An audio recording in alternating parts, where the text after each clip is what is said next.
Hai semuanya, ketemu lagi bersama dengan saya di channel Yusiana Sorongan. Kali ini kita akan belajar mengenai perangkat informatika. Nah, perangkat informatika ini terbagi menjadi 3 bagian. Kita akan mempelajari yang pertama tentang generasi komputer.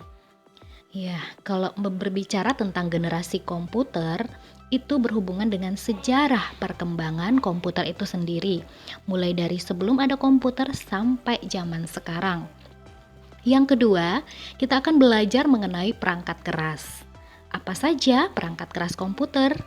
Dan yang ketiga, kita akan mempelajari tentang perangkat lunak. Nah, kita akan bahas satu-satu ya. Yang pertama, apa itu informatika? Informatika dalam bahasa Inggris yang disebut informatics, yang biasanya disebut informatics, merupakan disiplin ilmu yang mempelajari transformasi fakta berlambang, yaitu data maupun informasi pada mesin berbasis komputasi. Gambar ini menjelaskan bagaimana sistem informatika itu terbentuk.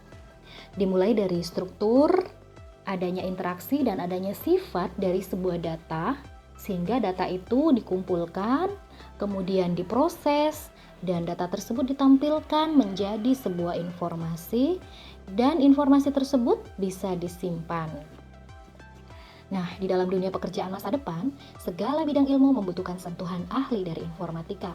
Tidak hanya di bidang informatika ya, tetapi misalnya di bidang kesehatan, yang akhir-akhir ini bidang kesehatan paling sering menginformasikan bagaimana perkembangan pandemi COVID-19 di seluruh dunia. Juga di bidang politik, sosial, ekonomi, budaya, semua membutuhkan sentuhan ahli dari ilmu informatika. Nah, apa itu komputer? Pasti kalian pernah mendengar kata komputer ya. Kata komputer berasal dari bahasa Inggris, to compute, yang artinya menghitung.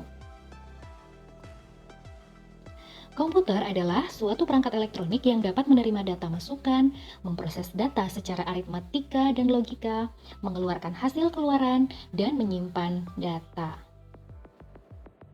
Sekarang kita melihat perkembangan komputer.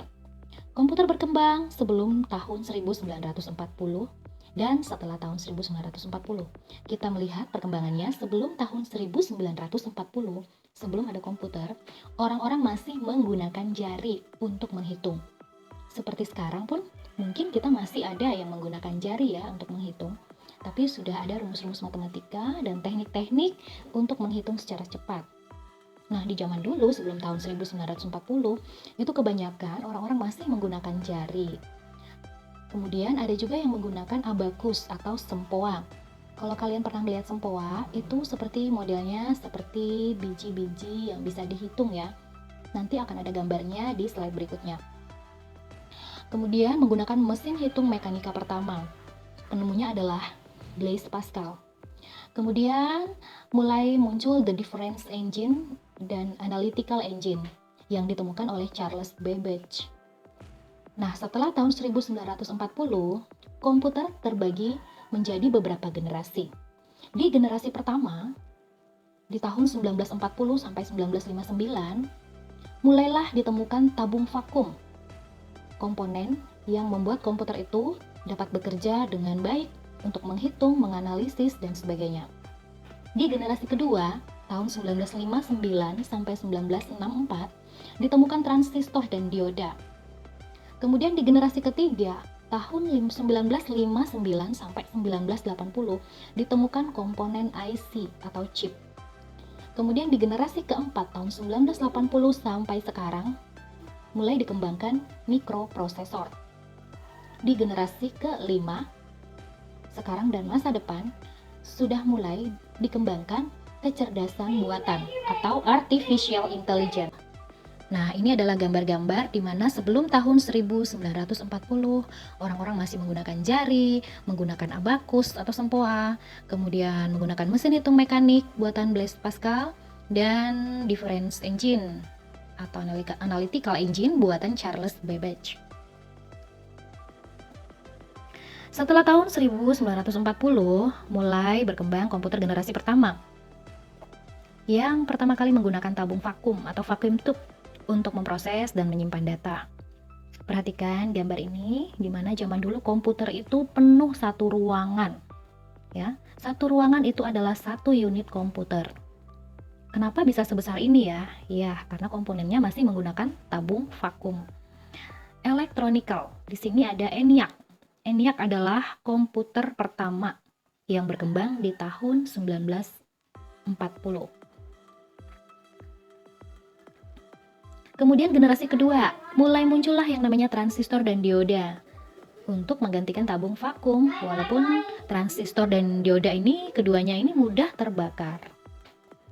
Ini contoh-contoh komputer yang berkembang di generasi kedua. Ada komputer DEC, IBM 700 dan IBM 7094.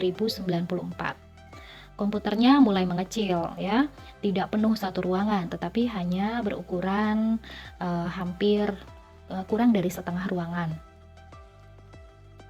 Kemudian di generasi ketiga, mulai muncul komputer yang menggunakan komponen IC atau integrated circuit yang biasanya disebut dengan chip. Di mana komputer ini menggabungkan beberapa komponen di dalam satu tempat. Penyimpanan memorinya lebih besar dan diletakkan di luar. Atau biasa disebut dengan eksternal atau hard disk eksternal. Penggunaan listriknya juga lebih hemat dibandingkan dengan komputer generasi yang sebelumnya. Ukuran fisik komputernya sudah mulai mengecil dan lebih hemat ruang, serta multi-program. Jadi beberapa program bisa berjalan di layar yang sama gitu ya. Contoh komputer generasi ketiga ada Apple II, IBM PC, dan NEC PC.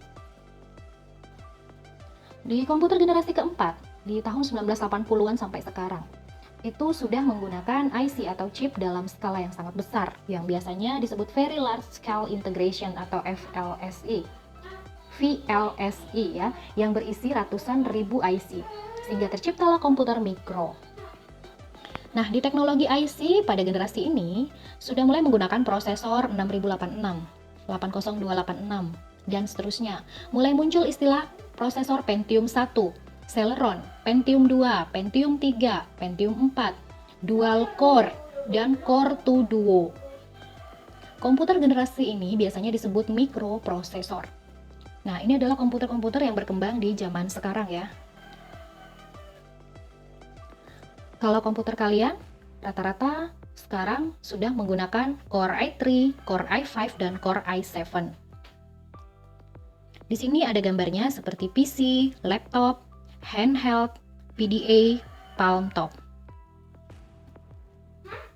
Komputer-komputer jenis ini di generasi keempat ini fisiknya mudah dibawa kemana-mana dan dapat dihubungkan juga dengan jaringan internet. Komputer di generasi kelima adalah komputer generasi sekarang dan yang akan datang. Komputer ini sering disebut generasi Pentium karena penggunaannya sebagai salah satu mikroprosesor yang dianggap paling canggih. Komputer impian ini diperkirakan mempunyai kepandaian tersendiri atau dapat membuat keputusan sendiri. Sifat yang sangat luar biasa ini disebut dengan kecerdasan buatan atau artificial intelligence. Nah, sifat ini mendekati kemampuan dan perilaku manusia, mampu memprediksi kejadian yang akan terjadi, dan dapat berkomunikasi langsung dengan manusia, bahkan mampu menggunakan input visual dan belajar dari pengalaman pribadi. Kalau kalian melihat gambarnya, komputer sudah semakin fleksibel. Ada yang bisa dilipat, kemudian ada yang berbentuk seperti robot. Nah, ini sekedar ilmu tambahan bahwa sudah ada robot yang namanya Sophia. Sophia ini adalah sebuah robot humanoid yang dikembangkan oleh perusahaan berbasis di Hong Kong, Hanson Robotics. Robot ini dirancang untuk memberikan jawaban berbagai pertanyaan dan robot ini telah diwawancarai di seluruh dunia. Tahun 2017, robot ini telah menjadi warga negara Arab Saudi. Sophia adalah robot pertama yang meraih kewarganegaraan dari sebuah negara. Sophia mulai diaktifkan pada tanggal 19 April 2015. Nah, robot Sophia ini terinspirasi dari aktris Audrey Hepburn. Sophia juga meniru gerak tubuh manusia dan berekspresi. Ekspresi wajahnya mampu menjawab pertanyaan tertentu dan melakukan percakapan yang sederhana mengenai topik-topik yang telah ditentukan, misalnya topik tentang cuaca. Program Artificial Intelligence atau AI menganalisis percakapan dan mengekstrak data yang memungkinkannya memperbaiki tanggapan di masa depan. Hanson merancang Sophia untuk menjadi teman yang cocok bagi para orang tua di panti jompo, atau juga untuk membantu orang banyak pada acara besar atau pada kegiatan-kegiatan di taman. Hanson berharap Sophia dapat berinteraksi dengan manusia lain secukupnya untuk mendapatkan keterampilan sosial. Karena dia adalah robot, jadi dia harus dilatih menerima informasi atau data-data dari lawan bicaranya. Di masa yang akan datang lagi, diperkirakan papan tombol atau keyboard, monitor, bahkan mouse itu lama-kelamaan akan hilang dan digantikan dengan alat yang lebih intuitif dalam berinteraksi. Dan bahkan tampilannya hampir tidak bisa tersentuh gitu secara fisik, tapi dalam bentuk hologram.